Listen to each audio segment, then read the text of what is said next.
ಪರಿವರ್ತನೆ. ಗುರುರ್ಬ್ರಹ್ಮ ಗುರುರ್ವಿಷ್ಣು ಗುರುರ್ದೇವೋ ಮಹೇಶ್ವರಃ ಗುರುರ್ ಸಾಕ್ಷಾತ್ ಪರಬ್ರಹ್ಮ ತಸ್ಮೈ ಶ್ರೀ ಗುರವೇ ನಮಃ. ಅಧ್ಯಾಯ 15. 3 ತಾರೆಗಳು, ಬಿನೋದಿನಿ, ತಾರಾಸುಂದರಿ ಮತ್ತು ತೀನ್ಕಾರಿ. ದೇವರು ಸರ್ವಾಂತರ್ಯಾಮಿ. ಅವನು ಶಾಶ್ವತ ಮತ್ತು ಅನಂತ ಕ್ರಿಯಾಶೀಲ ಮತ್ತು ಅನಂತ ಜಾಗೃತ. ಅವನು ಯಾರನ್ನೂ ದ್ವೇಷಿಸುವವನಲ್ಲ. ಈ ಪ್ರಪಂಚದಲ್ಲಿ ಒಳ್ಳೆಯದು ಮತ್ತು ಕೆಟ್ಟದ್ದು ಎರಡೂ ಸೇರಿಯೇ ಇರುತ್ತದೆ. ಅಶಕ್ತರಿಗೆ ನಮ್ಮ ಸಹಾನುಭೂತಿ ಮತ್ತು ತಪ್ಪು ಮಾಡಿದವರಿಗೆ ಪ್ರೀತಿಯನ್ನು ತೋರುವುದು ನಮ್ಮ ಕರ್ತವ್ಯ. ಈ ಜಗತ್ತು ಒಂದು ಭವ್ಯವಾದ ವ್ಯಾಯಾಮ ಶಾಲೆ. ಅಲ್ಲಿ ನಾವೆಲ್ಲರೂ ಕಸರತ್ತು ಮಾಡುತ್ತಾ ಆಧ್ಯಾತ್ಮಿಕವಾಗಿ ಹೆಚ್ಚು ಹೆಚ್ಚು ದೃಢಕಾಯರಾಗಬೇಕು. ಮತಾಂಧರು ಮಾತಿನ ಮಳೆಗರೆಯತ್ತ ನಾನು ಪಾಪಿಗಳನ್ನು ದ್ವೇಷಿಸುವುದಿಲ್ಲ, ಆದರೆ ಪಾಪವನ್ನು ದ್ವೇಷಿಸುತ್ತೇನೆ ಎನ್ನುತ್ತಾರೆ. ಆದರೆ ನಾನು ಯಾವ ವ್ಯಕ್ತಿ ಪಾಪ ಮತ್ತು ಪಾಪಿಗಳ ನಡುವಿನ ತಾರತಮ್ಯಗಳನ್ನು ಸುಸ್ಪಷ್ಟವಾಗಿ ಕಾಣಬಲ್ಲನೋ ಅವರ ಮುಖವನ್ನು ನೋಡಲು ಎಷ್ಟು ದೂರ ಬೇಕಾದರೂ ಹೋಗಬಲ್ಲೆ. ಸ್ವಾಮಿ ವಿವೇಕಾನಂದ. ಸೂರ್ಯನು ಎಲ್ಲರಿಗಾಗಿಯೂ ಉದಯಿಸುವಂತೆ ಭಗವಂತನ ಪ್ರೀತಿಯು ಸಂತ ಮಹಂತರಿಗೂ ಪಾಪಿ ಪಾತಕಿಗಳಿಗೂ ಸಮನಾಗಿ ಹರಿದು ಬರುತ್ತದೆ. ಭಗವದ್ಗೀತೆಯಲ್ಲಿ ಕೃಷ್ಣ ಹೇಳುತ್ತಾನೆ, ನಾನು ಎಲ್ಲ ಜೀವಿಗಳಿಗೂ ಒಂದೇ ತೆರನಾಗಿದ್ದೇನೆ. ನನಗೆ ಯಾರನ್ನು ದ್ವೇಷಿಸುವಂತಾಗಲಿ ಪ್ರೀತಿಸುವಂತಾಗಲಿ ಕಾಣುವುದಿಲ್ಲ.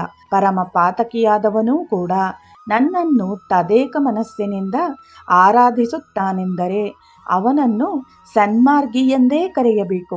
ಏಕೆಂದರೆ ಅವನು ಸರಿಯಾದ ತೀರ್ಮಾನಕ್ಕೆ ಬಂದಿದ್ದಾನೆ. ಅವನು ಬೇಗ ಸದ್ಭಕ್ತನಾಗಿ ಪರಮ ಶಾಂತಿಯನ್ನು ಹೊಂದುತ್ತಾನೆ. ಕುಂತಿ ಮಾತೆಯ ಪುತ್ರನೇ, ಎಲ್ಲರೂ ಕೇಳುವಂತೆ ಹೇಳು, ನನ್ನ ಭಕ್ತನು ಎಂದಿಗೂ ಹಾಳಾಗುವುದಿಲ್ಲವೆಂದು ಶ್ರೀರಾಮಕೃಷ್ಣರು ತಮ್ಮ ಭಕ್ತರಿಗೆ ಹೇಳುತ್ತಿದ್ದರು. ಭಗವಂತನ ನಾಮಸ್ಮರಣೆ ಮತ್ತು ಸಂಕೀರ್ತನೆಯನ್ನು ಮಾಡುವುದರಿಂದ ದೈವಿಕ ಪಾಪಕರ್ಮಗಳು ಹಾರಿ ಹೋಗುತ್ತವೆ. ದೇಹವೆಂಬ ವೃಕ್ಷದಲ್ಲಿ ಪಾಪ ಕಾರ್ಯಗಳೆಂಬ ಪಕ್ಷಿಗಳು ಮನೆ ಮಾಡಿಕೊಂಡಿರುತ್ತವೆ. ದೇವರ ಸಂಕೀರ್ತನೆಯನ್ನು ಮಾಡುವುದೆಂದರೆ ನಮ್ಮ ಕೈ ಚಪ್ಪಾಳೆ ತಟ್ಟಿದಂತೆ. ನಿಮ್ಮ ಕೈನ ಚಪ್ಪಾಳೆ ಸದ್ದನ್ನು ಕೇಳಿದೊಡನೆಯೇ ಆ ಹಕ್ಕಿಗಳು ಹಾರಿ ಹೋಗುತ್ತವೆ. ಭಗವಂತನ ನಾಮೋಚ್ಚಾರ ಮತ್ತು ಸಂಕೀರ್ತನೆಯನ್ನು ಮಾಡುವುದರಿಂದ ನಿಮ್ಮ ಪಾಪಗಳು ಹಾರಿ ಹೋಗುತ್ತವೆ. ಶ್ರೀರಾಮಕೃಷ್ಣರು ಮುಂದುವರಿದು ಹೇಳಿದರು, ಯಾರು ಹಗಲು ರಾತ್ರಿ ಎನ್ನದೆ ನಾನು ಪಾತಕಿ, ನಾನೊಬ್ಬ ಪಾಪಿಷ್ಟನೆಂದು ಹೇಳುತ್ತಿರುತ್ತಾನೋ ಅವನು ಹಾಗೆಯೇ ಆಗುತ್ತಾನೆ. ದೇವರಲ್ಲಿ ಎಂತಹ ಪ್ರಜ್ವಲಿಸುವ ಭಕ್ತಿ ಇರಬೇಕೆಂದರೆ ಅವನು ಈ ರೀತಿ ಹೇಳುವಂತಿರಬೇಕು, ಏನು, ದೇವರ ನಾಮಸ್ಮರಣೆಯನ್ನು ಸದಾ ಮಾಡುತ್ತಿರುವ ನನಗೆ ಪಾಪವೆಂಬುದು ಅಂಟಿಕೊಳ್ಳುವುದೇನು? ಇನ್ನು ನಾನು ಹೇಗೆ ತಾನೇ ಪಾತಕಿಯಾಗಿ ಉಳಿಯಬಲ್ಲೆ? ಭಗವಂತನ ನಾಮಸ್ಮರಣೆ ಮಾಡುವವನ ದೇಹ, ಮನಸ್ಸು, ಆತ್ಮ ಇತ್ಯಾದಿಗಳೆಲ್ಲವೂ ಪಾವನವಾಗುತ್ತವೆ. ಮತ್ತೊಂದು ಸಂದರ್ಭದಲ್ಲಿ ಅವರು ಹೀಗೆ ಹೇಳಿದರು, ಪಾಪ ಮಹಾಪಾಪ, ಎಷ್ಟೋ ಜನ್ಮಾಂತರಗಳ ಪಾಪ ಮತ್ತು ಶೇಖರಗೊಂಡ ಅಜ್ಞಾನವೆಲ್ಲವೂ ಭಗವಂತನ ಅನುಗ್ರಹದಿಂದ ಕಣ್ಣು ಮುಚ್ಚಿ ತೆರೆಯುವಷ್ಟರಲ್ಲಿ ಮಾಯವಾಗುತ್ತವೆ. 1000 ವರ್ಷಗಳವರೆಗೂ ಕತ್ತಲೆಯೇ ತುಂಬಿಕೊಂಡಿದ್ದ ಕೊಠಡಿಗೆ ದೀಪವನ್ನು ಒಯ್ದರೆ ಕತ್ತಲು ಇನಿತು ಇನಿತಾಗಿ ಮಾಯವಾಗುವುದೋ ಅಥವಾ ಒಮ್ಮೆಲೆ ಪಲಾಯನ ಮಾಡುವುದೋ? ಬೆಳಕಿನ ಸ್ಪರ್ಶವಾದರೆ ತೀರಿತು, ಕತ್ತಲು ಕ್ಷಣದಲ್ಲಿ ಮಾಯವಾಗುತ್ತದೆ. ಎಂತಹ ಭರವಸೆ ತುಂಬುವ ಸಂದೇಶಗಳು!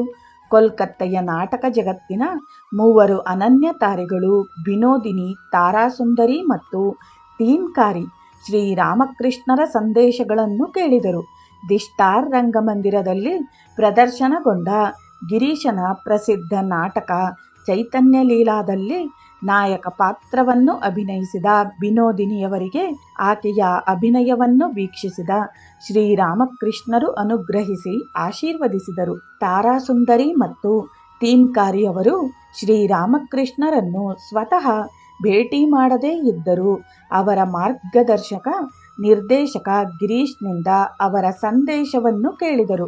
ನಂತರ ಇವರಿಬ್ಬರು ಉದ್ಬೋಧನ್ನಲ್ಲಿ ಶ್ರೀ ಮಾತೆಯ ದರ್ಶನ ಪಡೆದು ಅವರ ಅನುಗ್ರಹಕ್ಕೆ ಪಾತ್ರರಾದರು.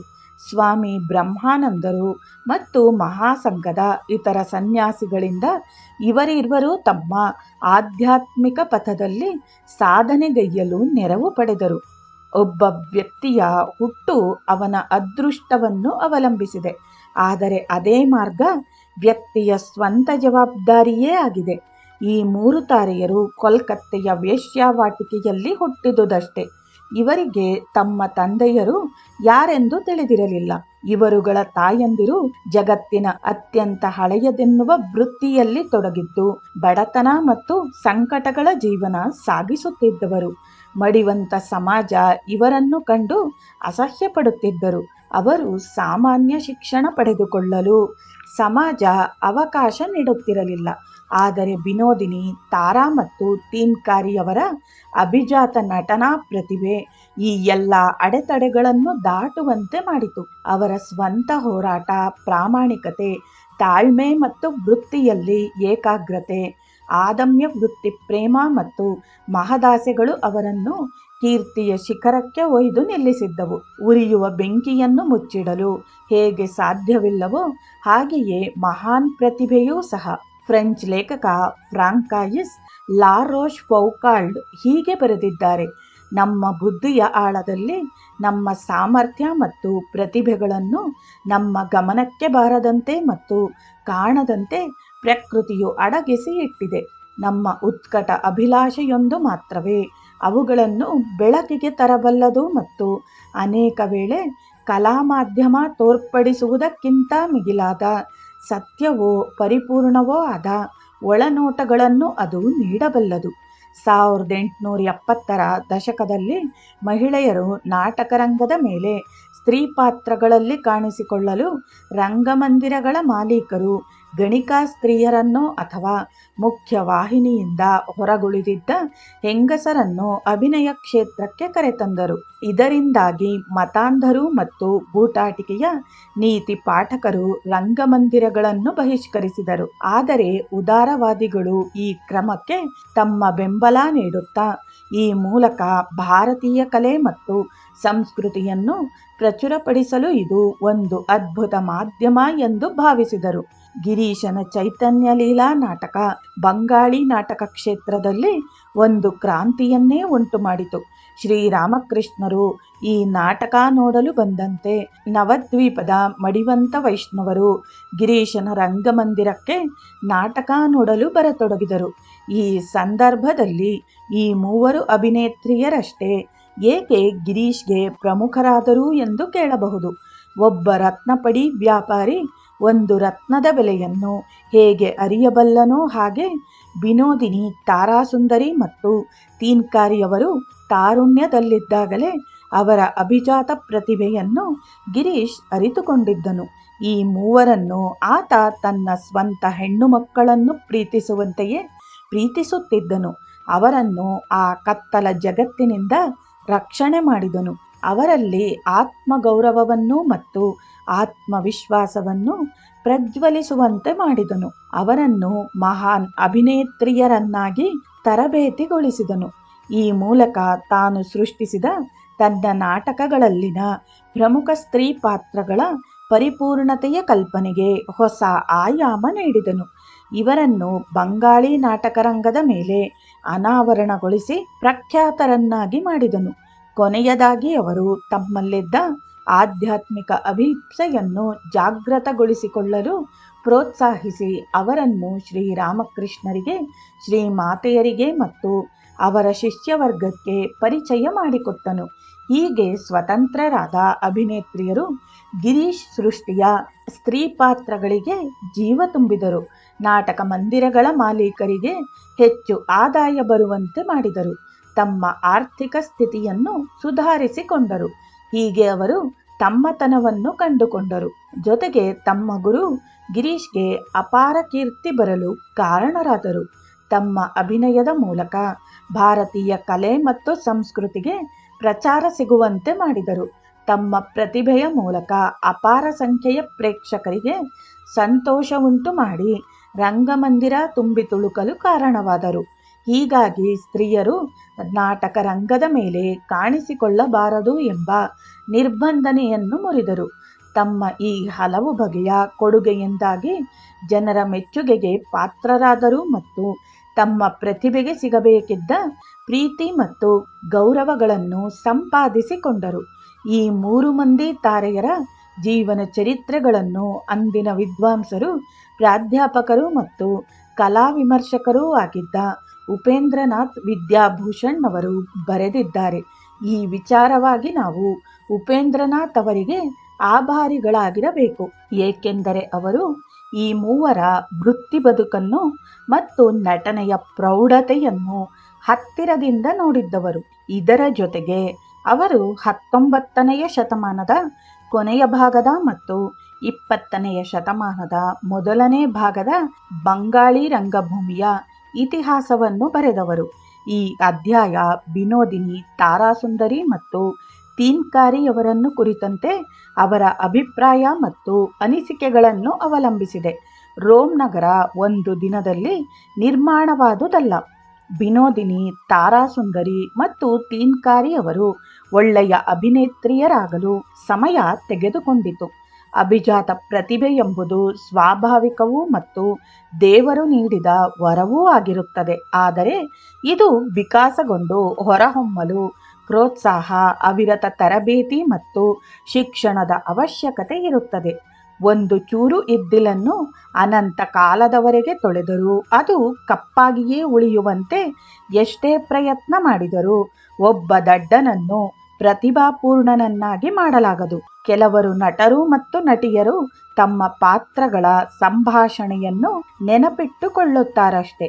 ಕೆಲವರು ಮಾತ್ರವೇ ತಮಗೆ ಕೊಟ್ಟ ಪಾತ್ರವನ್ನು ಅಧ್ಯಯನ ಮಾಡುತ್ತಾರೆ ಮತ್ತು ತಮ್ಮನ್ನು ಅದರೊಂದಿಗೆ ಒಂದಾಗಿಸಿಕೊಳ್ಳುತ್ತಾರೆ. ಈ ಮೂಲಕ ಅವರು ನಾಟಕದಲ್ಲಿ ತಮ್ಮನ್ನು ಲೀನಗೊಳಿಸಿಕೊಳ್ಳುತ್ತಾರೆ. ಈ ಬಗೆಯ ಅಭಿನಯ ಚತುರರು ಮಾತ್ರ ಪ್ರೇಕ್ಷಕರ ಮೇಲೆ ತಮ್ಮ ಅಭಿನಯದ ಮುದ್ರೆಯೊತ್ತಬಲ್ಲರು ಮತ್ತು ಅವರ ಹೃದಯಗಳಲ್ಲಿ ನೆನಪಾಗಿ ಉಳಿಯಬಲ್ಲರು. 19ನೆಯ ಶತಮಾನದ ಕೊನೆಯ ಭಾಗದ ಸಮಯದಲ್ಲಿ ವಿನೋದಿನಿ, ತಾರಾಸುಂದರಿ ಮತ್ತು ತೀನ್ಕಾರಿಯವರಂತಹ ಸ್ತ್ರೀಯರ ಸಾಮಾಜಿಕ ಸ್ಥಿತಿಗತಿಯನ್ನು ಕುರಿತು ಸ್ವಲ್ಪ ತಿಳಿದುಕೊಳ್ಳುವುದು ಇಲ್ಲಿ ಅಗತ್ಯ. ಇಂಥವರು ಕೋಲ್ಕತ್ತೆಯ ವೇಶ್ಯಾವಾಟಿಕೆಗಳಲ್ಲಿ ಹುಟ್ಟಿ ಬೆಳೆದರೂ ಅವರು ತಮ್ಮ ಶರೀರವನ್ನು ಹಣಕ್ಕಾಗಿ ಮಾರಾಟ ಮಾಡಿಕೊಳ್ಳುವ ವೇಶ್ಯೆಯರಾಗಿರಲಿಲ್ಲ.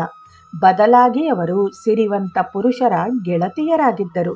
ಆ ಸಮಯದಲ್ಲಿ ಸಿರಿವಂತ ಪುರುಷರು ಹೀಗೆ ಸ್ತ್ರೀಯರ ಸಂಬಂಧಗಳನ್ನು ಹೊಂದಿರುತ್ತಿದ್ದದ್ದು ಸಾಮಾನ್ಯವಾಗಿತ್ತು. ಈಗ ಅನೇಕ ದೇಶಗಳಲ್ಲಿ ಅವಿವಾಹಿತ ಪುರುಷರು ಮತ್ತು ಸ್ತ್ರೀಯರು ಒಟ್ಟಿಗೆ ಬಾಳುವುದನ್ನು ಕಾಣಬಹುದಾದರೂ 19ನೆಯ ಶತಮಾನದಲ್ಲಿ ಇದನ್ನು ಸಮಾಜ ಒಪ್ಪುತ್ತಿರಲಿಲ್ಲ. ವಿನೋದಿನಿ, ತಾರಾಸುಂದರಿ ಮತ್ತು ತೀನ್ಕಾರಿಯವರಿಗೆ ರಂಗಮಂದಿರಕ್ಕೆ ಸಂಬಂಧಿಸಿದ ಪುರುಷರೊಂದಿಗೆ ಗೆಳೆತನ ಬೆಳೆಸಿಕೊಳ್ಳುವುದು ಅವರ ರಕ್ಷಣೆ, ಆರ್ಥಿಕ ಸುಸ್ಥಿರತೆ, ಭಾವನಾತ್ಮಕ ದೃಷ್ಟಿ ಮತ್ತು ಪರರ ಕೆಟ್ಟ ದೃಷ್ಟಿಯಿಂದ ಮುಕ್ತವಾಗುವಿಕೆ ಹೀಗೆ ಹಲವು ದೃಷ್ಟಿಗಳಿಂದ ಅಗತ್ಯವಿತ್ತು. ಇದರಿಂದಾಗಿ ತಮ್ಮ ವೃತ್ತಿಯನ್ನು ನಿರಾತಂಕವಾಗಿ ನೆಮ್ಮದಿಯಿಂದ ಮುಂದುವರಿಸಲು ಅವಕಾಶವೂ ಆಯಿತು. ಆ ಕಾಲದಲ್ಲಿ ಸಮಾಜ ಇಂತಹ ಸ್ತ್ರೀಯನ್ನು ಪತಿತಳೆಂದು, ಅಸ್ಪೃಶ್ಯಳೆಂದು ತೀರ್ಮಾನಿಸಿತ್ತು. ಆದರೆ ಈಗ ಕಾಲ ಬದಲಾಗಿದೆ, ಹಾಗೆಯೇ ಸಮಾಜವೂ ಸಹ ಬದಲಾಗಿದೆ. ಈಗ ಈ ಬಗೆಯ ಸ್ತ್ರೀಯರನ್ನು ಮತ್ತು ಅವರ ಸಂಬಂಧಗಳನ್ನು ಸಮಾಜ ಒಪ್ಪಿಕೊಳ್ಳುತ್ತದೆ. ತೀರಾ ಮಡಿವಂತ ಸಮಾಜವು ಈ ಬದಲಾವಣೆಯನ್ನು ಒಪ್ಪಿಕೊಂಡಿದೆ. 1. ವಿನೋದಿನಿ ದಾಸಿ 1863ರಿಂದ 1941. 1870ರ ದಶಕದಲ್ಲಿ ಬಂಗಾಳಿ ನಾಟಕ ರಂಗಕ್ಕೆ ಸ್ತ್ರೀಯರು ಕಾಲಿಟ್ಟಾಗ ಅವರಲ್ಲಿ ಕೆಲವರು ಪ್ರಖ್ಯಾತಿ ಪಡೆದರು. ವಿನೋದಿನಿ ಅಂತಹ ಒಬ್ಬ ಪ್ರಖ್ಯಾತಳು. ಇದು ಆಕೆಗೆ ಸಾಧ್ಯವಾದುದು ಬಹುಮುಖ್ಯವಾಗಿ ಆಕೆ ಪಡೆದಿದ್ದ ಪ್ರತಿಭೆ, ಆಕೆಯ ಅನೂಹ್ಯ ಪರಿಶ್ರಮ, ಪ್ರಾಮಾಣಿಕತೆ, ಕರ್ತವ್ಯ ಪ್ರಜ್ಞೆ ಮತ್ತು ಛಲಗಳಿಂದ. ಬಂಗಾಳಿ ನಾಟಕ ಕ್ಷೇತ್ರದ ಆರಂಭದ ದಿನಗಳಲ್ಲಿ ವಿನೋದಿನಿಯವರು ಗಿರೀಶನ ಬಲಗೈಯಂತೆ ಇದ್ದಾಕೆ. ಗಿರೀಶನ ಬಹುತೇಕ ಎಲ್ಲ ನಾಟಕಗಳ ನಾಯಕ ಪಾತ್ರಗಳನ್ನು ಅಭಿನಯಿಸುತ್ತಾ ಆ ಪಾತ್ರಗಳಿಗೆ ಗಿರೀಶನ ಬಹುತೇಕ ಎಲ್ಲ ನಾಟಕಗಳ ನಾಯಕ ಪಾತ್ರಗಳನ್ನು ಅಭಿನಯಿಸುತ್ತಾ ಆ ಪಾತ್ರಗಳಿಗೆ ತಮ್ಮ ಸ್ವಪ್ರತಿಭೆಯಿಂದ ಜೀವ ತುಂಬಿದಾಕೆ. ತನ್ನ ಆತ್ಮಚರಿತ್ರೆ ಆಮಾರ್ಕಥ ನನ್ನ ಜೀವನಗಾಥಾದಲ್ಲಿ ಆಕೆಯು ಗಿರೀಶ್ಗೆ ತಾನೆಷ್ಟು ಆಭಾರಿ ಎಂಬುದನ್ನು ಹೇಳಿಕೊಂಡಿದ್ದಾಳೆ. ರಂಗದ ಮೇಲೆ ನಾನು ಗಿರೀಶ್ ಚಂದ್ರ ಘೋಷ್ ಅವರ ಬಲಗೈ ಇದ್ದಂತೆ. ನಾನು ಅವರ ಮೊದಲ ಮತ್ತು ಆದ್ಯತೆಯ ವಿದ್ಯಾರ್ಥಿನಿಯಾದುದರಿಂದ ನಾನು ನಾಟಕ ಪ್ರಪಂಚದಲ್ಲಿ ಪ್ರಸಿದ್ಧಳಾದೆನು. ಅವರು ನನ್ನ ಅತಿ ಸಣ್ಣ ಬೇಡಿಕೆಯನ್ನು ಪೂರೈಸುವುದರಲ್ಲಿಯೂ ಸದಾ ಮುಂದಿರುತ್ತಿದ್ದರು. ವಿನೋದಿನಿಯವರು ಬಹುತೇಕ 1863ರಲ್ಲಿ ಉತ್ತರ ಕೋಲ್ಕತ್ತೆಯ ಕಾನ್ವಾಲಿಸ್ ರಸ್ತೆಯಲ್ಲಿದ್ದ ವೇಶ್ಯಾವಾಟಿಕೆಯ ಮನೆ ಸಂಖ್ಯೆ 145ರಲ್ಲಿ ಜನಿಸಿದರು. ಅವರ ತಾಯಿ ಮತ್ತು ಅಜ್ಜಿ ಬಡವರಾದರು. ಈಕೆಯ ಅಜ್ಜಿಗೆ ಒಂದು ಪುಟ್ಟ ಮನೆ ಮತ್ತು ಒಂದೆರಡು ಗುಡಿಸಲು ಇದ್ದು ಅವುಗಳನ್ನು ಬಾಡಿಗೆಗೆ ನೀಡಿದ್ದರು. ಇದು ಅವರ ಕುಟುಂಬಕ್ಕೆ ಮುಖ್ಯ ಆಧಾರವಾಗಿದ್ದರೂ ಬಾಡಿಗೆಯ ಮೂಲಕ ಬರುತ್ತಿದ್ದ ಆದಾಯ ಅತೀ ಕಡಿಮೆ. ಏಕೆಂದರೆ ಇವರ ಮನೆ ಇದ್ದುದು ಕೊಳಚೆ ಪ್ರದೇಶದಲ್ಲಿ. ಹಾಗಾಗಿ ಬಾಡಿಗೆದಾರರು ಆ ಗುಡಿಸಲುಗಳಿಗೆ ಕೊಡುತ್ತಿದ್ದ ಬಾಡಿಗೆ ಅತ್ಯಂತ ಕಡಿಮೆ. ವಿನೋದಿನಿ ಮತ್ತು ಆಕೆಯ ಕಿರಿಯ ತಮ್ಮನು ತಂದೆಯ ಅರಿವು ಇಲ್ಲದೆಯೇ ಬೆಳೆದವರು. ಕುಟುಂಬ ಚಿಕ್ಕದೇ ಇದ್ದರೂ ಬಡತನ ಮಾತ್ರ ತೀವ್ರವಾಗಿತ್ತು. ಬರುತ್ತಿದ್ದ ಆದಾಯ ಅತ್ಯಲ್ಪವಾದುದರಿಂದ ಆಹಾರ, ಬಟ್ಟೆ ಬರೆ ಮತ್ತು ಇತರ ಅವಶ್ಯಕತೆಗಳಿಗಾಗಿ ಮನೆಯಲ್ಲಿದ್ದ ಒಡವೆಗಳನ್ನು ಮಾರಬೇಕಾಯಿತು. ವಿನೋದಿನಿಯು 6 ವರ್ಷದವಳಿದ್ದಾಗ ಅಜ್ಜಿಯು ಆಕೆಯ 5 ವರ್ಷದ ತಮ್ಮನ ಮದುವೆಯನ್ನು 2.5 ವರ್ಷದ ಅನಾಥ ಹೆಣ್ಣು ಮಗುವಿನೊಂದಿಗೆ ಮಾಡಲು ವ್ಯವಸ್ಥೆ ಮಾಡಿದಳು. ಈ ಮದುವೆಯಿಂದಾಗಿ ಆ ಹೆಣ್ಣು ಮಗುವಿನ ತೀರಿ ಹೋಗಿದ್ದ ತಾಯಿಯ ಒಡವೆ ವಸ್ತುಗಳು ವರದಕ್ಷಿಣೆ ಎಂದು ಈ ಮನೆಗೆ ಬರುವಂತಾಯಿತು. ಹಸಿವು ತಮ್ಮನ್ನು ಕಾಡುವ ತನಕ ಮತ್ತು ತಮ್ಮ ಮಕ್ಕಳು ಆಹಾರಕ್ಕಾಗಿ ರೋಧಿಸುವ ತನಕ ಬಡತನವೆಂಬುದನ್ನು ಜನರು ಅರ್ಥ ಮಾಡಿಕೊಳ್ಳುವುದಿಲ್ಲ.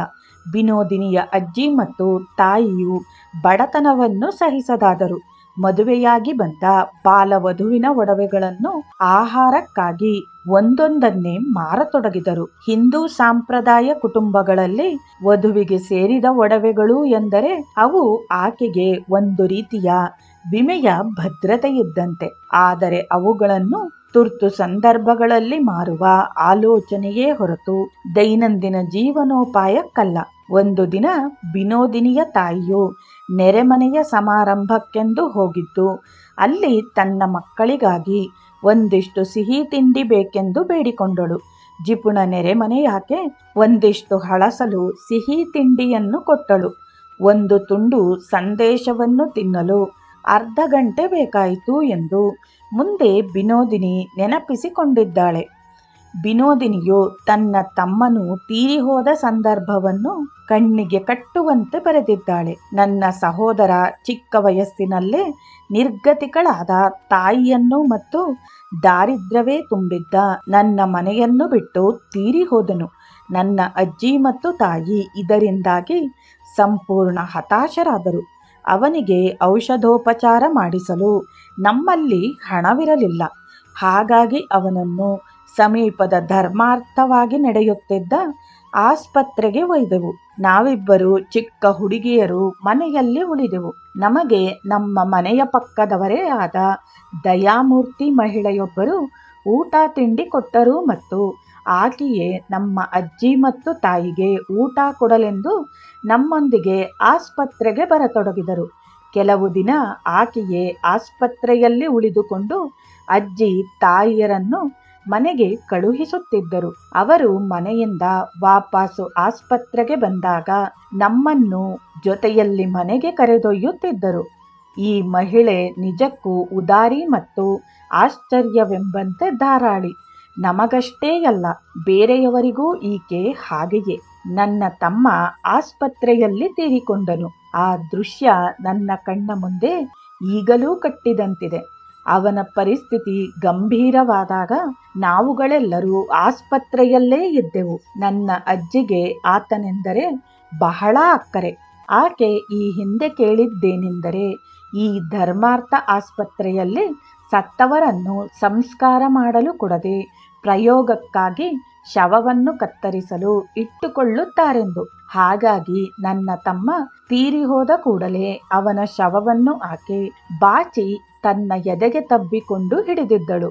ನಂತರ ಆಕೆ ಶವದೊಂದಿಗೆ ಆಸ್ಪತ್ರೆಯ 3ನೇ ಮಹಡಿಯಿಂದ ಓಡಿ ಇಳಿದು ಗಂಗಾ ನದಿಯ ತೀರದಲ್ಲಿದ್ದ ಸ್ಮಶಾನ ತಲುಪಿದಳು. ನನ್ನ ತಾಯಿಯ ಕೈಯನ್ನು ನಾನು ಮತ್ತು ನನ್ನ ಅತ್ತಿಗೆ ಹಿಡಿದುಕೊಂಡು ಇಬ್ಬರು ಗಳಗಳನೆ ಹತ್ತುಕೊಂಡೇ ನಮ್ಮ ಅಜ್ಜಿಯನ್ನು ಅನುಸರಿಸಿದೆವು. ನಮ್ಮ ಪರಿಸ್ಥಿತಿಯನ್ನು ನೋಡಿದ ಆಸ್ಪತ್ರೆಯ ಮುಖ್ಯ ವೈದ್ಯರು, ಚಿಂತಿಸಬೇಡಿ, ನಿಮ್ಮ ಶವವನ್ನು ಹಿಡಿದಿಟ್ಟುಕೊಳ್ಳುವುದಿಲ್ಲ ಎಂದರು. ಆದರೆ ನಮ್ಮ ಅಜ್ಜಿ ಅವರ ಮಾತನ್ನು ನಂಬಲೊಲ್ಲರು. ನಮ್ಮ ಅಜ್ಜಿ ಶವವನ್ನು ಗಂಗಾ ತೀರದಲ್ಲಿ ಇಟ್ಟಾಗ ಅಲ್ಲಿಗೆ ಮತ್ತೊಬ್ಬರು ವೈದ್ಯರು ಆಗಮಿಸಿ, ಈ ಕೂಡಲೇ ಶವಕ್ಕೆ ಅಗ್ನಿಸ್ಪರ್ಶ ಮಾಡಿಬಿಡಿ, ನಾವು ಅದಕ್ಕೆ ಅತ್ಯಂತ ಕಟುವಾದ ಔಷಧಿಯನ್ನು ಕೊಟ್ಟಿರುತ್ತೇವೆ, ದಯವಿಟ್ಟು ಸ್ವಲ್ಪ ತಡೆಯಿರಿ, ಮತ್ತೆ ನಾನು ಇಲ್ಲಿಗೆ ವಾಪಸ್ಸು ಬರುತ್ತೇನೆ. 1 ಗಂಟೆಯವರೆಗೂ ನಮ್ಮ ಅಜ್ಜಿಯು ಶವವನ್ನು ತಮ್ಮ ತೊಡೆಯ ಮೇಲೆಯೇ ಇಟ್ಟುಕೊಂಡು ಕುಳಿತರು. ಕೊನೆಗೆ ಆ ವೈದ್ಯರು ಬಂದು ಶವವನ್ನು ಸಂಸ್ಕಾರ ಮಾಡಲು ಅನುಮತಿ ನೀಡಿದರು. ಉತ್ತರ ಕೋಲ್ಕತ್ತೆಯ ಕಾಶಿಮಿತ್ರ ಘಾಟ್ನಲ್ಲಿ ನನ್ನ ತಮ್ಮನ ಶವವನ್ನು ಅಗ್ನಿಗೆ ಅರ್ಪಿಸಲು ಇಡುತ್ತಿರುವಂತೆಯೇ ಆ ನಮ್ಮ ನೆರೆಯ ದಯಾಳು ಮಹಿಳೆ ಇಲ್ಲಿಗೆ ಆಗಮಿಸಿದರು. ಆಕೆ ಸ್ವಲ್ಪ ಹಣ ತರಲೆಂದು ಮನೆಗೆ ಹೋಗಿದ್ದರು. ಈ ನಡುವೆ ಒಂದು ಅನಿರೀಕ್ಷಿತ ಅಪಘಾತವೇ ನಡೆದು ಹೋಯಿತು. ನನ್ನ ತಾಯಿಗೆ ತಾತ್ಕಾಲಿಕ ಬುದ್ಧಿಭ್ರಮಣೆಯುಂಟಾಯಿತು. ಆಕೆ ಬಿಟ್ಟು ಬಿಟ್ಟು ಜೋರಾಗಿ ನಗತೊಡಗಿದಳು.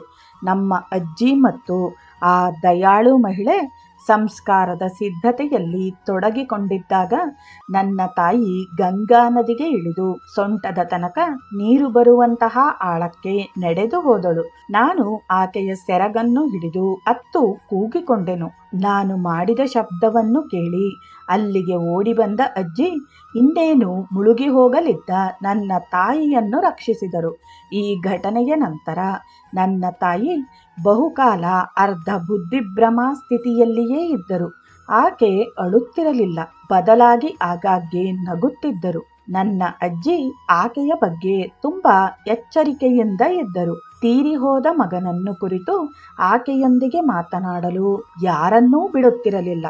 ಒಂದು ದಿನ ರಾತ್ರಿ ನಾವೆಲ್ಲರೂ ಮಲಗಿದ್ದಾಗ ನನ್ನ ತಾಯಿ ಏಕಾಏಕಿ ಕೂಗಿಕೊಳ್ಳುತ್ತಾ, ಓ ನನ್ನ ಮಗನೇ, ನೀನು ಎಲ್ಲಿ ಹೋದೆ ಎಂದು ಜೋರಾಗಿ ಅಳತೊಡಗಿದಳು. ಆಗ ನನ್ನ ಅಜ್ಜಿ, ಓಹ್, ಸದ್ಯ ನನಗೆ ಬಿಡುಗಡೆಯಾಯಿತು ಎಂದರು. ನಾನು ಎದ್ದು ನನ್ನ ತಾಯಿಯನ್ನು ಸಮಾಧಾನಪಡಿಸಲು ಹೋದೆನು. ಅದಕ್ಕೆ ನನ್ನ ಅಜ್ಜಿ ನನ್ನನ್ನು ಕುರಿತು, ಈಗ ನೀನೇನು ಮಾತಾಡಬೇಡ, ಆಕೆ ಅಳಲಿ ಎಂದರು. ದುಃಖಿಯ ದುಃಖದ ಭಾರ ಈ ಮೂಲಕ ಕಡಿಮೆಯಾಗುತ್ತದೆಂದು ಆಕೆಗೆ ಚೆನ್ನಾಗಿ ತಿಳಿದಿತ್ತು. ತುಂಬಾ ಚಿಕ್ಕ ವಯಸ್ಸಿನಲ್ಲಿಯೇ ವಿನೋದಿನಿಯನ್ನು ಒಬ್ಬ ಸಣ್ಣ ಹುಡುಗನಿಗೆ ಕೊಟ್ಟು ವಿವಾಹ ಮಾಡಿದರು. ಆದರೆ ಈ ವಿವಾಹ ಹೆಸರಿಗೆ ಅಷ್ಟೆ. ಎಷ್ಟೋ ವರ್ಷಗಳ ನಂತರ ವಿನೋದಿನಿ ತನ್ನ ಆತ್ಮಚರಿತ್ರೆಗಳಲ್ಲಿ ಹೀಗೆ ಬರೆದುಕೊಂಡಿದ್ದಾಳೆ. ನಾನು ಕೇಳಿದ್ದೇನೆಂದರೆ, ನನಗಿಂತ ಸ್ವಲ್ಪವೇ ಹಿರಿಯನಾದ ಒಬ್ಬ ಸುಂದರ ಹುಡುಗನಿಗೆ ಕೊಟ್ಟು ನನ್ನನ್ನು ಮದುವೆ ಮಾಡಿದರು ಎಂದು.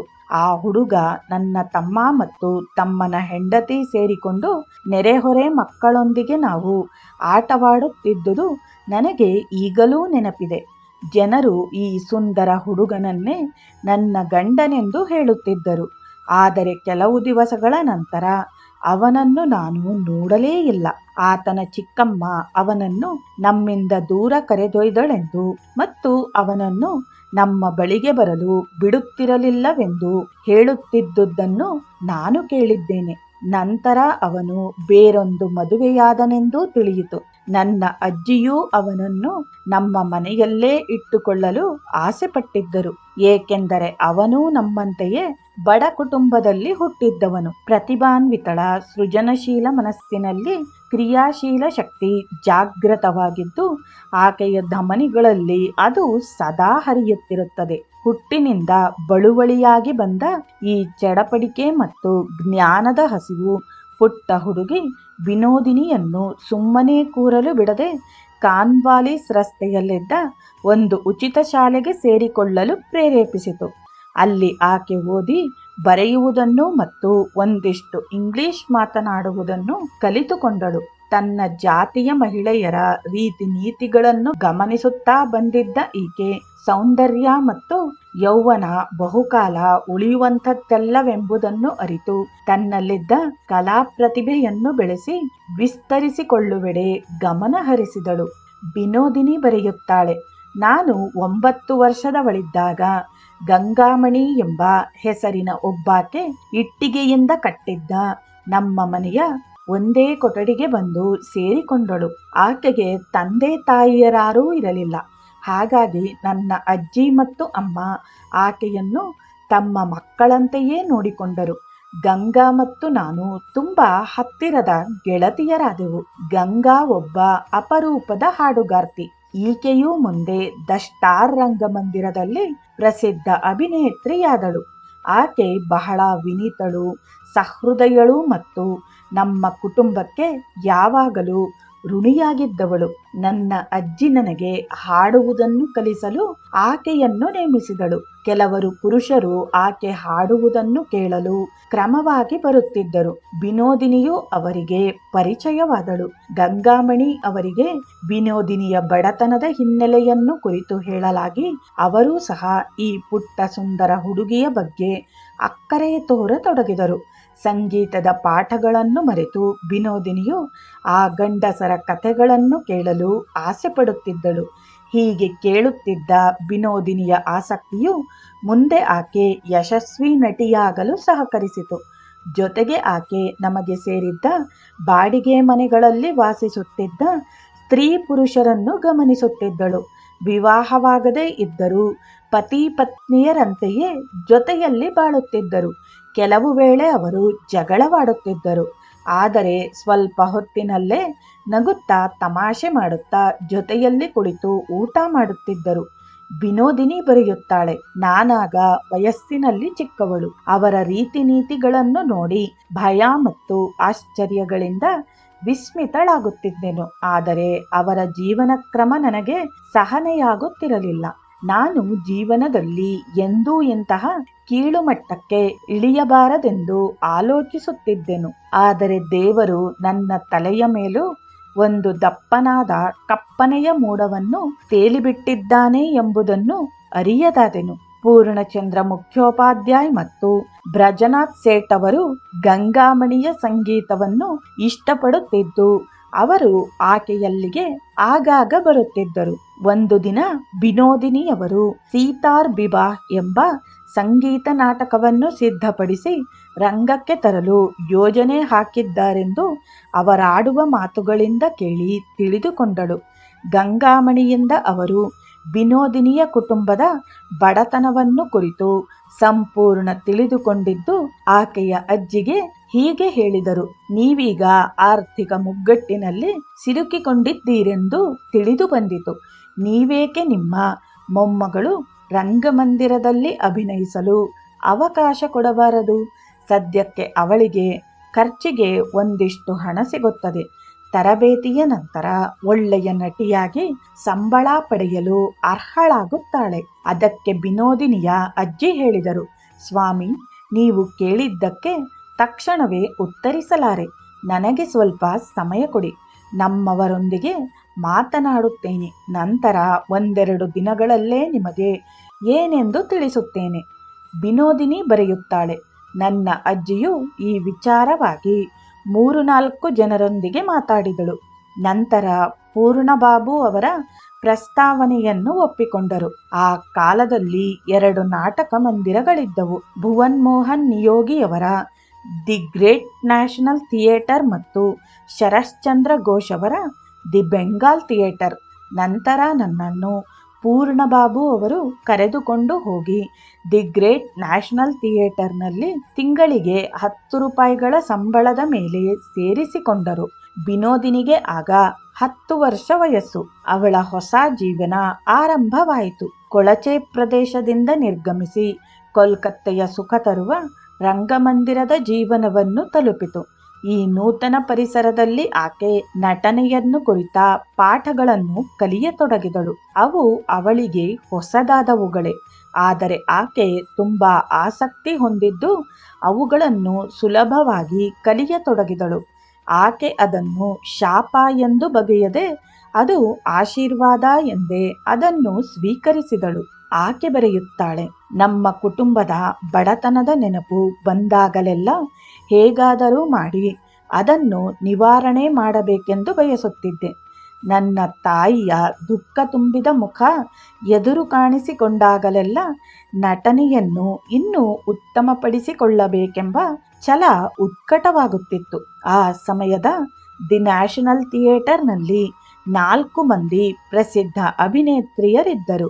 ಅವರೆಂದರೆ ರಾಜ, ಕ್ಷೇತ್ರಮಣಿ, ಲಕ್ಷ್ಮಿ ಮತ್ತು ನಾರಾಯಣಿ.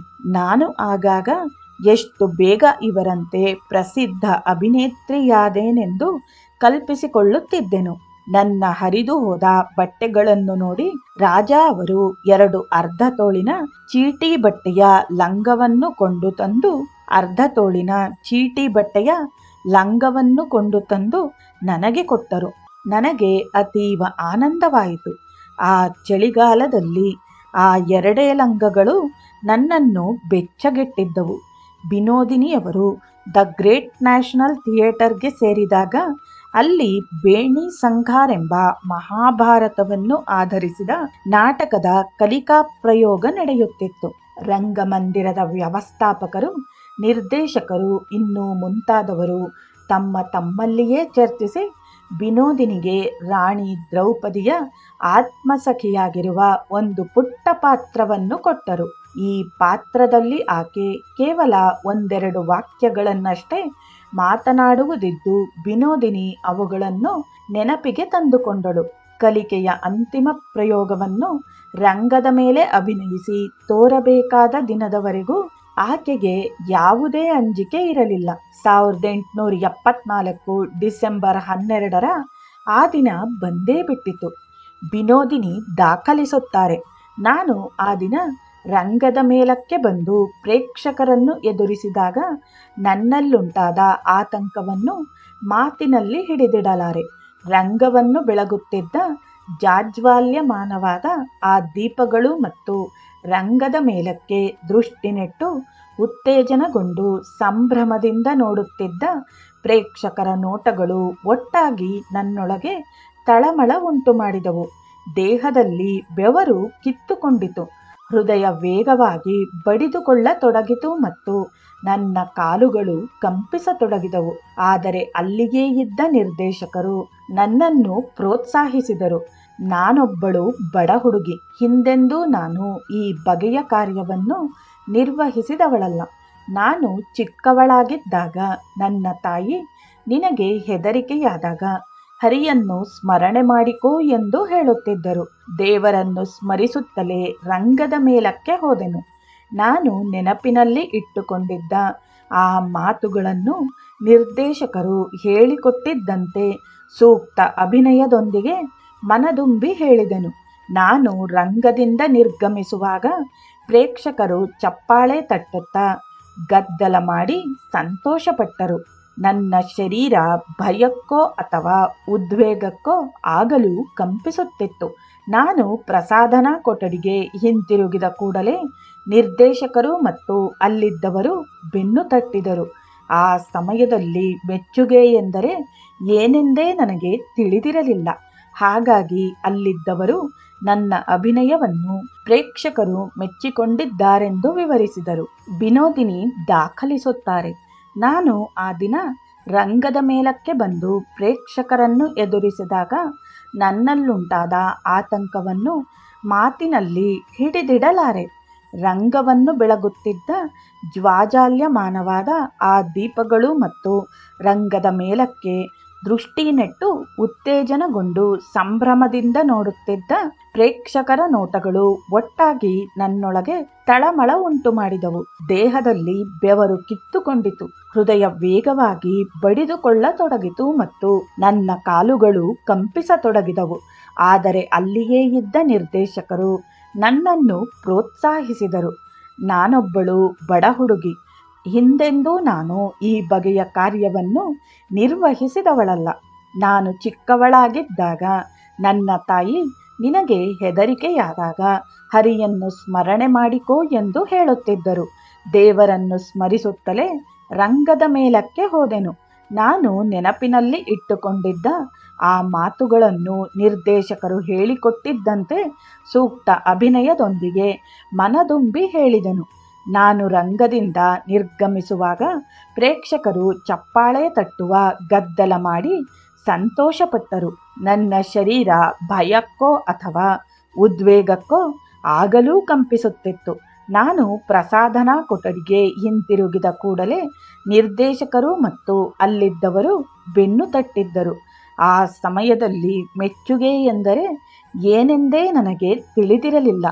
ಹೀಗಾಗಿ ಅಲ್ಲಿದ್ದವರು ನನ್ನ ಅಭಿನಯವನ್ನು ಪ್ರೇಕ್ಷಕರು ಮೆಚ್ಚಿಕೊಂಡಿದ್ದಾರೆಂದು ವಿವರಿಸಿದರು. ವಿನೋದಿನಿ ತಮ್ಮ ಅಭಿನಯದಿಂದ ಎಲ್ಲರ ಹೃದಯಗಳನ್ನು ಗೆದ್ದುಕೊಂಡರು. ಹೀಗೆ ಆಕೆಯ ಯಶಸ್ವಿ ಬದುಕು ಆರಂಭವಾಯಿತು. ನಂತರ ನಾಟಕ ಮಂದಿರಕ್ಕೆ ಸಂಬಂಧಪಟ್ಟವರು ಹೇಮಲತಾ ಎಂಬ ನಾಟಕವನ್ನು ಅಭಿನಯಿಸಲು ತೀರ್ಮಾನಿಸಿ ವಿನೋದಿನಿಯನ್ನು ಪ್ರಮುಖ ಪಾತ್ರ ಮಾಡಲು ನಿಯೋಜಿಸಿದರು. ನಾಯಕಿ ಹೇಮಲತಾ ಒಬ್ಬ ರಾಜಕುಮಾರಿ. ಹಾಗಾಗಿ ವಿನೋದಿನಿಯ ಸುಂದರ, ಮುಗ್ಧ ಮತ್ತು ಕಾಂತಿಪೂರ್ಣ ಮುಖ ಈ ಪಾತ್ರಕ್ಕೆ ಸೂಕ್ತವೆಂದು ಎಲ್ಲರೂ ಆಲೋಚಿಸಿದರು.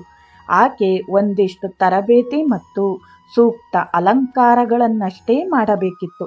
ವಿನೋದಿನಿ ಹೀಗೆ ಬರೆಯುತ್ತಾರೆ: ಈ ನಾಟಕ ಆರಂಭವಾದ ದಿನ ರಾಜಕುಮಾರಿಯ ಉಡುಪು ಆಭರಣಗಳನ್ನು ತೊಟ್ಟುಕೊಂಡಾಗ ನನ್ನ ಸಂತೋಷದ ಉದ್ವೇಗ ಮತ್ತಷ್ಟು ಅಧಿಕವಾಯಿತು. ಅಂಥವುಗಳನ್ನು ಧರಿಸುವ ಮಾತು ಒಂದು ಕಡೆ ಇರಲಿ, ನಾನು ಈ ಬಗೆಯ ವಸ್ತ್ರಾಭರಣಗಳನ್ನು ನೋಡಿಯೇ ಇರಲಿಲ್ಲ. ಅದೇನೇ ಆದರೂ ಭಗವಂತನ ದಯೆಯಿಂದ ಹೇಮಲತೆಯ ಪ್ರಾಣವನ್ನು ನಾನು ಚೆನ್ನಾಗಿಯೇ ಅಭಿನಯಿಸಿದೆನು. ದ ಗ್ರೇಟ್ ನ್ಯಾಷನಲ್ ಥಿಯೇಟರ್ ಬಹಳ ಪ್ರಸಿದ್ಧವೇ ಎನ್ನಬಹುದಾದರೂ ಅದರ ಖರ್ಚು ವೆಚ್ಚಗಳನ್ನು ಸರಿದೂಗಿಸಿಕೊಳ್ಳಲು ಹಣ ಸಂಪಾದನೆ ಮಾಡಿಕೊಳ್ಳುತ್ತಿರಲಿಲ್ಲ. ಹಾಗಾಗಿ ರಂಗಮಂದಿರದವರು ನಾಟಕವನ್ನು ಭಾರತದ ಪಶ್ಚಿಮ ಭಾಗದ ನಗರಗಳಲ್ಲಿ ಪ್ರದರ್ಶಿಸಿ ಹೆಚ್ಚು ಹಣ ಸಂಪಾದನೆ ಮಾಡಬಹುದೆಂಬ ರಂಗಸಜ್ಜಿಕೆ ಮತ್ತು ಪಾತ್ರಧಾರಿಗಳನ್ನು ಅಲ್ಲಿಗೆ ಒಯ್ಯಲು ತೀರ್ಮಾನಿಸಿದರು. ಆದರೆ ವಿನೋದಿನಿ ಒಂಟಿಯಾಗಿ ಹೊರಡಲು ಒಪ್ಪಲಿಲ್ಲ. ಹಾಗಾಗಿ ಆಕೆಯ ಸಂಬಳವನ್ನು 5 ರೂಪಾಯಿ ಹೆಚ್ಚು ಮಾಡಿ ಜೊತೆಯಲ್ಲಿ ಆಕೆಯ ತಾಯಿಯು ಬರಬಹುದೆಂದು ಒಪ್ಪಂದವಾಯಿತು. ತನ್ನ ಆತ್ಮಚರಿತ್ರೆಯಲ್ಲಿ ವಿನೋದಿನಿ ಈ ಪ್ರಯಾಣಗಳನ್ನು ಕುರಿತು ವಿವರವಾಗಿ ದಾಖಲಿಸಿದ್ದಾಳೆ. 1875ರ ಮಾರ್ಚ್ ತಿಂಗಳಲ್ಲಿ ಈ ಸಂಘಟನೆ ಮೊದಲು ಲಕ್ನೋಗೆ ತೆರಳಿ ಅಲ್ಲಿ ನೀಲ್ ದರ್ಪಣ್ ನಾಟಕವನ್ನು ಪ್ರದರ್ಶನ ಮಾಡಿತು. ಈ ನಾಟಕದ ದೃಶ್ಯವೊಂದರಲ್ಲಿ ಒಬ್ಬ ಇಂಗ್ಲಿಷ್ನವನು ಭಾರತೀಯ ಒಬ್ಬ ಮಹಿಳೆಯನ್ನು ಬಲಾತ್ಕಾರ ಮಾಡತೊಡಗಿದಾಗ ನಮ್ಮವನೇ ಆದ ಒಬ್ಬ ವ್ಯಕ್ತಿ ಆತನಿಗೆ ಹೊಡೆಯಲು ಆರಂಭಿಸುತ್ತಾನೆ. ಈ ದೃಶ್ಯ ಪ್ರದರ್ಶನವಾಗುತ್ತಿದ್ದಾಗ ಪ್ರೇಕ್ಷಕರ ನಡುವೆ ಇದ್ದ ಒಬ್ಬ ಇಂಗ್ಲಿಷ್ನವನಿಗೆ ಕೋಪ ಬಂದು ಆ ಭಾರತೀಯನನ್ನು ಹೊಡೆಯಲು ರಂಗದ ಮೇಲಕ್ಕೆ ನೆಗೆದು ಬಂದನು. ಪರಿಣಾಮವಾಗಿ ಅಲ್ಲಿ ಗಲಾಟೆ ಮತ್ತು ಗೊಂದಲ ಉಂಟಾಯಿತು. ಅಲ್ಲಿದ್ದ ಭಾರತೀಯರು ಇಂಗ್ಲಿಷ್ನವರ ವಿರುದ್ಧ ಏನು ಹೇಳಲೂ ಹೆದರಿದರು. ಏಕೆಂದರೆ ದೇಶವನ್ನು ಆಳುತ್ತಿದ್ದವರು ಅವರೇ ತಾನೇ. ನಾಟಕ ಪ್ರದರ್ಶನ ಅಲ್ಲಿಗೆ ನಿಂತಿತು ಮತ್ತು ಮರುದಿನ ಬೆಳಿಗ್ಗೆ ನಾಟಕದವರು ಲಕ್ನೋವನ್ನು ಬಿಟ್ಟು ತೆರಳಿದರು. ಮುಂದೆ ಈ ಗುಂಪು ದೆಹಲಿಗೆ, ನಂತರ ಲಾಹೋರ್ಗೆ ಪ್ರಯಾಣ ಬೆಳೆಸಿತು. ಈ ಸಮಯದಲ್ಲಿ ವಿನೋದಿನಿ ಸತಿ ಕಿ ಕಳಂಕಿನಿ ನಾಟಕದಲ್ಲಿ ರಾಧಿಕಾ ಪಾತ್ರ, ನವೀನ್ ತಪಸ್ವಿ ನಾಟಕದಲ್ಲಿ ಕಾಮಿನಿಯ ಪಾತ್ರ, ಸದಾಬಾರ್ ಏಕಾದಶಿಯಲ್ಲಿ ಕಾಂಚನ ಪಾತ್ರ ಮತ್ತು ಬಿಎ ಪಗ್ಲಾ ಬುರೋ ನಾಟಕದಲ್ಲಿ ಪತಿ ಮುಂತಾದ ಪಾತ್ರಗಳನ್ನು ಮಾಡಿದಳು. ಆಕೆಗೆ ಆಗ 11 ಅಥವಾ 12ನೇ ವರ್ಷ ವಯಸ್ಸಿರಬಹುದು. ಹಾಗಾಗಿ ಪ್ರಸಾದನ ಮಾಡುವವರಿಗೆ ಆಕೆಯನ್ನು ಒಬ್ಬ ಯುವ ಮಹಿಳೆಯನ್ನಾಗಿ ಮಾಡುವುದು ತುಂಬಾ ಶ್ರಮದ ಕೆಲಸವೇ ಆಗಿತ್ತು. ಕೆಲವೊಮ್ಮೆ ಅವರು ಹೀಗೆಂದು ತಮಾಷೆಯನ್ನೂ ಮಾಡುತ್ತಿದ್ದರು. ನಿನ್ನನ್ನು ಒಬ್ಬ ಕಮ್ಮಾರನ ಬಳಿಗೆ ಕಳಿಸಿ ಅಡೆಯ ಮೇಲಿಟ್ಟು ಸುತ್ತಿಗೆಯಿಂದ ಬಡಿದು ದೊಡ್ಡವಳಾಗುವಂತೆ ಮಾಡಬೇಕು. ವಿನೋದಿನಿ ಬರೆಯುತ್ತಾಳೆ, ನಾನು ಲಾಹೋರ್ನಲ್ಲಿ ಅಭಿನಯಿಸುತ್ತಿದ್ದಾಗ ಒಂದು ವಿಚಿತ್ರ ಘಟನೆ ಜರುಗಿತು. ಅಲ್ಲಿಯ ಒಬ್ಬ ಸಿರಿವಂತ ಜಮೀನ್ದಾರ ಗೋಪಾಲ್ ಸಿಂಗ್ ಎಂಬುವವರು ನನ್ನನ್ನು ವಿವಾಹವಾಗಲು ಬಯಸಿ ನನ್ನ ತಾಯಿಗೆ ಅಪಾರ ಹಣವನ್ನು ನೀಡಲು ಮುಂದಾದರು. ಅವರು ವ್ಯವಸ್ಥಾಪಕರನ್ನು ಮತ್ತು ನಿರ್ದೇಶಕರನ್ನು ಭೇಟಿ ಮಾಡಲು ಕೇಳಿ ಅವರನ್ನು ಒಂದು ರೀತಿ ಮುಜುಗರಕ್ಕೆ ಈಡು ಮಾಡಿದರು. ಅಲ್ಲಿ ಆ ವ್ಯಕ್ತಿ ಬಹಳ ಪ್ರಭಾವಶಾಲಿಯಾಗಿದ್ದವರು. ನನ್ನ ತಾಯಿ ಅಳುವುದಕ್ಕೆ ಆರಂಭಿಸಿದರು ಮತ್ತು ನನಗೋ ಸಾಯುವಂತಹ ಭಯವಾಯಿತು. ನಾವು ಲಾಹೋರನ್ನು ಬೇಗನೆ ಬಿಡಬೇಕಾಯಿತು. ಬಳಿಕ ಬೃಂದಾವನಕ್ಕೆ ಭೇಟಿ ಕೊಟ್ಟು ನಾವು ಕೋಲ್ಕತ್ತೆಗೆ ವಾಪಸ್ಸಾದೆವು. 6 ತಿಂಗಳ ನಂತರ ದ ಗ್ರೇಟ್ ನ್ಯಾಷನಲ್ ಥಿಯೇಟರ್ ತನ್ನ ಹಣಕಾಸಿನ ಮುಂಗಟ್ಟಿನಿಂದಾಗಿ ಮುಚ್ಚಿ ಹೋಯಿತು. 1876ರ ಡಿಸೆಂಬರ್ ತಿಂಗಳಲ್ಲಿ ವಿನೋದಿನಿಗೆ ದ ಬೆಂಗಾಲ್ ಥಿಯೇಟರ್ನಲ್ಲಿ ತಿಂಗಳಿಗೆ 25 ರೂಪಾಯಿಗಳ ವೇತನದೊಂದಿಗೆ ನಟನೆಯ ವೃತ್ತಿ ದೊರಕಿತು. ಈ ರಂಗಮಂದಿರದ ಒಡೆಯ ಶರಶ್ಚಂದ್ರ ಘೋಷ್ ಅವರು ಈಕೆಯ ಪ್ರತಿಭೆಯನ್ನು ಬಹುವಾಗಿ ಮೆಚ್ಚಿಕೊಂಡು ಈಕೆಗೆ ಹೆಚ್ಚಿನ ಸ್ವಾತಂತ್ರ್ಯ ಮತ್ತು ವೃತ್ತಿಯಲ್ಲಿ ಮುಂದೆ ಬರಲು ಅವಕಾಶ ಒದಗಿಸಿದರು. ವಿನೋದಿನಿಯು ಇದನ್ನು ತನ್ನ ಆತ್ಮಚರಿತ್ರೆಯಲ್ಲಿ ಸ್ಮರಿಸಿಕೊಂಡಿದ್ದಾಳೆ. ಶರತ್ ಬಾಬು ಅವರು ನನ್ನನ್ನು ತಮ್ಮ ಮಗಳಂತೆ ಪ್ರೀತಿಸುತ್ತಿದ್ದರು. ನನಗೆ ಒಂದೇ ಬಾಯಿ ಇರುವುದರಿಂದ ನನ್ನ ಮೇಲೆ ಅವರಿಗಿದ್ದ ಅನಾದೃಶ ಪ್ರೀತಿಯನ್ನು ಮತ್ತು ಅವರ ಸದ್ಗುಣಗಳನ್ನು ಹೊಗಳಲು ಅಸಮರ್ಥಳಾಗಿದ್ದೇನೆ. ಶರತ್ ಅವರು ವಿನೋದಿನಿಯ ಪ್ರಮುಖ ನಟನಾ ಗುರುಗಳು. ಅವರು ಆಕೆಯನ್ನು ಈ ನಾಟಕಗಳ ನಾಯಕ ನಟಿಯನ್ನಾಗಿ ಮಾಡಿದರು. ಮೃಣಾಲಿನಿಯಲ್ಲಿ ಮನೋರಮಳಾಗಿ, ಕಪಾಲ್ ಕುಂಡಾಲಾದಲ್ಲಿ ಕಪಾಲ್ ಕುಂಡಲೆಯಾಗಿ, ದುರ್ಗೇಶ್ ನಂದಿನಿಯಲ್ಲಿ ಆಯೇಷಾ ಮತ್ತು ತಿಲೋತ್ತಮೆಯಾಗಿ ಮತ್ತು ಮೇಘನಾಥ್ ಬಂದ್ ನಾಟಕದಲ್ಲಿ ಪ್ರಮಿಳೆಯಾಗಿ ವಿನೋದಿನಿ ಅಭಿನಯಿಸಿದರು. ಮೃಣಾಲಿನಿ ಕೃತಿಯ ಲೇಖಕರಾದ ಬಂಕಿಂ ಚಂದ್ರ ಅವರು ತಮ್ಮ ನಾಟಕವನ್ನು ನೋಡಲು ದ ಬೆಂಗಾಲ್ ಥಿಯೇಟರ್ಗೆ ಆಗಮಿಸಿದ್ದರು. ಮನೋರಮಾಳ ಪಾತ್ರದಲ್ಲಿ ಕಾಣಿಸಿಕೊಂಡ ವಿನೋದಿನಿಯ ಅಭಿನಯವನ್ನು ನೋಡಿ ಅವರು ಹೀಗೆಂದು ನುಡಿದರು, ನಾನು ನನ್ನ ಕೃತಿಯಲ್ಲಿ ಮನೋರಮಳ ವ್ಯಕ್ತಿ ಬಿಂಬವನ್ನಷ್ಟೇ ಚಿತ್ರಿಸಿದೆನು, ಆದರೆ ನಾನು ಆಕೆ ಜೀವಂತವಾಗಿರುವುದನ್ನು ನೋಡುತ್ತೇನೆಂದು ನಿರೀಕ್ಷಿಸಿರಲಿಲ್ಲ. ಈ ದಿನ ವಿನೋದಿನಿಯವರ ಅಭಿನಯವನ್ನು ನೋಡಿದ ಮೇಲೆ ನನ್ನ ಆ ನಂಬಿಕೆ ಅಳಿಸಿ ಹೋಯಿತು. ಬಂಕಿಂ ಚಂದ್ರ ಅವರ ಕಾದಂಬರಿ ಆಧಾರಿತ ದುರ್ಗೇಶ್ ನಂದಿನಿ ನಾಟಕದಲ್ಲಿ ವಿನೋದಿನಿಯು ದೊರೆ ಬೀರೇಂದ್ರ ಸಿಂಘನ ಅಂಜುಪುರಕ ಮಗಳು ತಿಲೋತ್ತಮೆಯಾಗಿ ಮತ್ತು ಮುಸ್ಲಿಂ ದೊರೆಯ ಮಗಳಾದ ಆಯಿಷಾಳ ಪಾತ್ರಗಳನ್ನು ಮಾಡಿದಳು. ಒಂದು ಪಕ್ಷ ನಟಿಯೊಬ್ಬಳು ಅನಾರೋಗ್ಯ ಪೀಡಿತಳಾದರೆ ಒಂದೇ ಪ್ರದರ್ಶನದಲ್ಲಿ 2 ಪಾತ್ರಗಳನ್ನು ಆಕೆ ನಿರ್ವಹಿಸುತ್ತಿದ್ದಳು. ಆಕೆಯ ಬಹುಮುಖ್ಯ ಪ್ರತಿಭೆ ಪ್ರೇಕ್ಷಕರನ್ನು ಚಕಿತಗೊಳಿಸುತ್ತಿತ್ತು. ಒಂದು ಸಂಜೆ ವಿನೋದಿನಿಯು ಆಯಿಷಾಳ ಪಾತ್ರದ ವೇಷಭೂಷಣ ತೊಟ್ಟುಕೊಂಡು ರಂಗಮಂದಿರಕ್ಕೆ ಬಂದಳು. ಆ ದಿನ ಒಬ್ಬ ಮನೆಗೆಲಸದಾಕೆಯ ಪಾತ್ರ ಆಶ್ಪಣಿಯಾಗಿ ಕಾಣಿಸಿಕೊಳ್ಳಬೇಕಿದ್ದ ನಟಿ ಅನಾರೋಗ್ಯ ಕಾರಣದಿಂದ ಬರಲಿಲ್ಲ. ನಾಟಕ ಮಂದಿರ ಪ್ರೇಕ್ಷಕರಿಂದ ತುಂಬಿ ಹೋಗಿತ್ತು. ಅನ್ಯ ಮಾರ್ಗ ತೋರಿ ಬರದೆ ನಿರ್ದೇಶಕರು ಮತ್ತು ವ್ಯವಸ್ಥಾಪಕರು ವಿನೋದಿನಿಯನ್ನು ಕೇಳಿಕೊಳ್ಳಲು ಹಿಂದೂ ಮುಂದು ನೋಡುತ್ತಿದ್ದರು. ಕೊನೆಗೆ ಅಮೃತ್ಲಾಲ್ ಬಸು ಅವರು ವಿನೋದಿನಿಯ ಬಳಿಗೆ ಬಂದು, ಪ್ರಿಯ ಸಹೋದರಿ, ಈಗ ನೀವು ನಿಮ್ಮ ಪಾತ್ರದ ಜೊತೆಗೆ ಆಶಾಮಣಿಯ ಪಾತ್ರವನ್ನು ಮಾಡಬೇಕಾಗಿ ಬಂದಿದೆ. ಇಲ್ಲದಿದ್ದರೆ ನಾವು ತೊಂದರೆಗೆ ಸಿಕ್ಕಿಕೊಳ್ಳುತ್ತೇವೆ. ದಯಮಾಡಿ ಈ 1 ರಾತ್ರಿಗೆ ನೀವು ಸಹಕರಿಸಬೇಕು ಎಂದು ಹೇಳಿದರು. ವಿನೋದಿನಿ ಹಲವು ಸರತಿ ಆಗುವುದಿಲ್ಲವೆಂದರೂ ಕೊನೆಗೆ ಒಪ್ಪಿಕೊಂಡಳು. ಕೃಷ್ಣನಗೌರ್ ಮಹಾರಾಜನ ಸಭಾಂಗಣದಲ್ಲಿ ನಡೆದ ಒಂದು ಸ್ವಾರಸ್ಯಕರ ಸಂದರ್ಭವನ್ನು ವಿನೋದಿನಿ ಹೀಗೆ ನೆನಪಿಗೆ ತಂದುಕೊಂಡಿದ್ದಾಳೆ. ನಾನು ಮೇಘ್ನಾದ್ ಬನ್ ನಾಟಕದ ಪ್ರಮಿಳೆಯ ಪಾತ್ರದಲ್ಲಿ ಕುದುರೆಯ ಮೇಲೆ ಕುಳಿತಿರುವಂತೆ ಅಭಿನಯಿಸುವ ಸಂದರ್ಭ. ಒಂದು ಮಣ್ಣಿನ ರಂಗಸ್ಥಳ ನಿರ್ಮಾಣವಾಗಿತ್ತು. ರಂಗದ ಮೇಲಿಂದ ಕೆಳಕ್ಕೆ ಇಳಿಯುವಾಗ ಮಣ್ಣಿನ ಮೆಟ್ಟಿಲು ಮುರಿದು ಬಿತ್ತು. ಕುದುರೆ ಎಡವಿತ್ತು ಮತ್ತು ಪರಿಣಾಮವಾಗಿ ನಾನು ಕೆಳಕ್ಕೆ ಬಿದ್ದೆನು. ನನಗೆ ಗಾಯವಾಗಿ ಮೇಲೇಳದಂತೆ ಆದೆನು. ವ್ಯವಸ್ಥಾಪಕರು ನನ್ನನ್ನು ಎತ್ತಿಕೊಂಡು ಪ್ರಸಾದನಾ ಕೊಠಡಿಗೆ ತಂದು ನೋವಿಗೆ ಔಷಧ ಕೊಟ್ಟು ಗಾಯಕ್ಕೆ ಪಟ್ಟಿ ಕಟ್ಟಿದರು. ಅಂದು ನನ್ನ ಪಾತ್ರ ಮುಗಿಯಲು ಇನ್ನೂ ಸಾಕಷ್ಟು ವೇಳೆಯಿತ್ತು. ಶರತ್ ಬಾಬು ಪ್ರೀತಿಯಿಂದ ನನಗೆ ಹೇಳಿದರು, ನನ್ನ ಪ್ರೀತಿಯ ಮಗು, ನಿನಗೆ ಬಹಳ ನೋವಾಗಿದೆ ಎಂದು ನನಗೆ ಗೊತ್ತು. ಆದರೆ ಈ ದಿನದ ನಾಟಕದ ಯಶಸ್ಸು ನಿನ್ನ ಕೈಲಿದೆ. ಅವರ ಪ್ರೀತಿ ತುಂಬಿದ ಅಕ್ಕರೆಯ ಮಾತುಗಳು ನನ್ನ ನೋವನ್ನು ಅರ್ಧ ಕಡಿಮೆ ಮಾಡಿದವು. ಆಗಲೂ ನನಗೆ ನೋವು ಕಾಡುತ್ತಿತ್ತಾದರೂ ಹೇಗೋ ಅಭಿನಯಿಸಿದೆನು ಮತ್ತು ಮರುದಿನ ನಾನು ಕೋಲ್ಕತ್ತೆಗೆ ಹಿಂದಿರುಗಿದೆನು. ಸುಮಾರು 1 ತಿಂಗಳವರೆಗೆ ನಾನು ಹಾಸಿಗೆ ಹಿಡಿದೆನು. ದಿ ಬೆಂಗಾಲ್ ರಂಗಮಂದಿರದಲ್ಲಿ ನಾನು ಕಳೆದ ಸಮಯ ಚೆನ್ನಾಗಿತ್ತು. ನಾನು ಯಾವುದೇ ಬೇಡಿಕೆಯನ್ನು ಮುಂದಿಡಲಿಲ್ಲ. ಅವರು ಏನನ್ನು ಕೊಟ್ಟರೋ ಅದನ್ನಷ್ಟೇ ಸ್ವೀಕರಿಸಿದೆನು. ಆದರೆ ಎಲ್ಲರ ಪ್ರೀತಿ ನನಗೆ ದೊರಕಿತು. ಜೈ ಶ್ರೀ ರಾಮಕೃಷ್ಣ.